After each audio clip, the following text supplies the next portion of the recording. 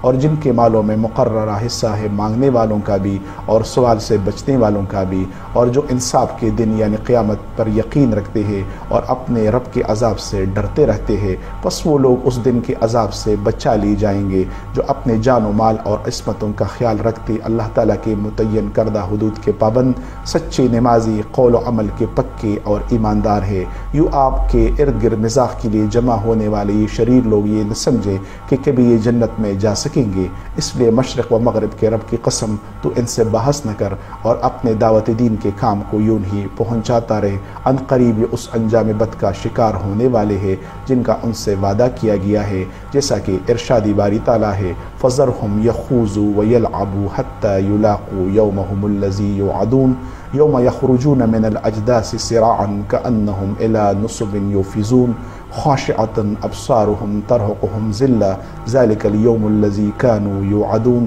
اس کا ترجمہ ہے پس تو انہیں جگڑتا کھیلتا چھوڑ دے یہاں تک کہ یہ اپنے اس دن سے جا ملے جس کا ان سے وعدہ کیا جاتا ہے، جس دن یہ قبروں سے دوڑتے ہوئے نکلیں گے گویا کہ وہ کسی جگہ کی طرف تیز تیز جا رہے ہیں، ان کی آنکھیں جرم و گناہ کے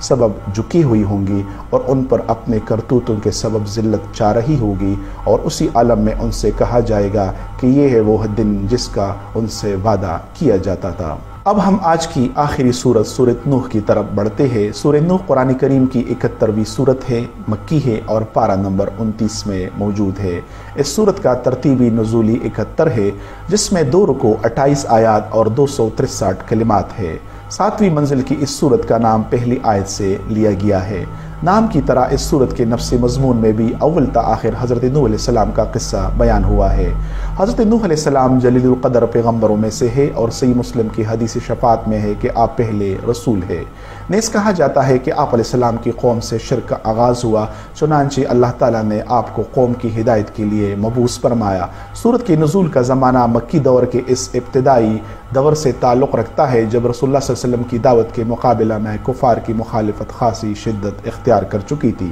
یہاں قصہ نوح برائے تنبیہ و عبرت بیان کر کے ارشاد ہوا ہے کہ تم سے پہلے ہم نے حضرت نوح علیہ السلام کو اس لیے پیغمبر بنا کر بھیجا کہ انسان بعثت آدم علیہ السلام کے 10 قرن یعنی 10 صدیوں کے بعد شرک میں مبتلا ہوا تھا، اس لیے آپ علیہ السلام نے اپنے قوم کے لوگوں کو اللہ تعالیٰ کا پیغام پہنچا کر فرمایا۔ نوح علیہ السلام نے کہا اے میری قوم، میں تمہیں صاف صاف ڈرانے والا ہوں کہ تم شرک چھوڑ کر اللہ کی عبادت کرو اور نافرمانیوں سے باز آ کر اس سے ڈرو اور میرا کہنا مانو کہ میں اس کا رسول ہوں۔ اگر تم ایسا کرو گے وہ تمہارے گناہ بخش دے گا اور تمہیں ایک وقت مقرر تک دنیاوی قہر و عذاب دی بغیر چھوڑ دے گا۔ یقیناً اللہ کا وعدہ جب آ جاتا ہے تو مؤخر نہیں ہوتا، کاش کہ تمہیں سمجھ ہوتی۔ اس طرح 950 سال تک شبانہ روز تبلیغ کے بعد جب ایک معمولی جماعت کے علاوہ کوئی اور مسلمان نہ ہوا تو اس نے فریاد کی کہ اے اللہ، میں نے ان لوگوں کو تیرا پیغام پہنچایا لیکن ایک چھوٹی جمعیت کے علاوہ باقی سب نے میرے دعوت کا مذاق اڑا کر مجھے جھٹلایا اور تکبر کر کے میرے دعوت دین سے راہ فرار اختیار کی۔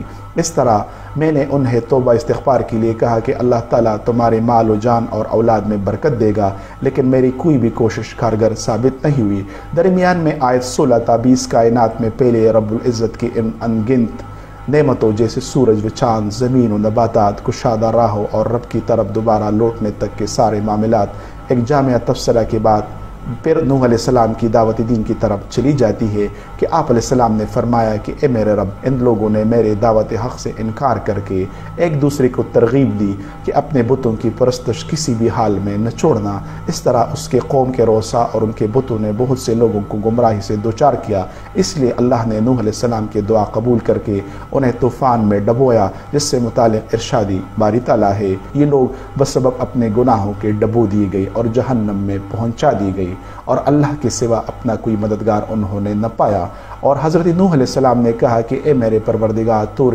زمین پر کسی کافر کو رہنے سہنے والا نہ چھوڑ، اگر تو انہیں چھوڑ دے گا تو یقیناً یہ تیرے اور بندوں کو بھی گمراہ کر دیں گے، اور یہ فاجروں اور ڈیٹ کافروں کو ہی جنم دیں گے۔ اے میرے پروردگار، تو مجھے اور میرے ماں باپ اور جو ایماندار ہو کر میرے گھر میں آئے اور تمام مومن مردوں اور کل ایماندار عورتوں کو بخش دے، اور کافروں کو سوائے بربادی کی اور کسی بات میں نہ بڑھا۔ قوم نوح نے ایک اللہ کو چھوڑ کر مختلف بتوں کی پرستش کی، جن میں دومت الجندل میں قبیلے کلب کا بت ود، ساحل بحر کی قبیلہ حزیل کا بت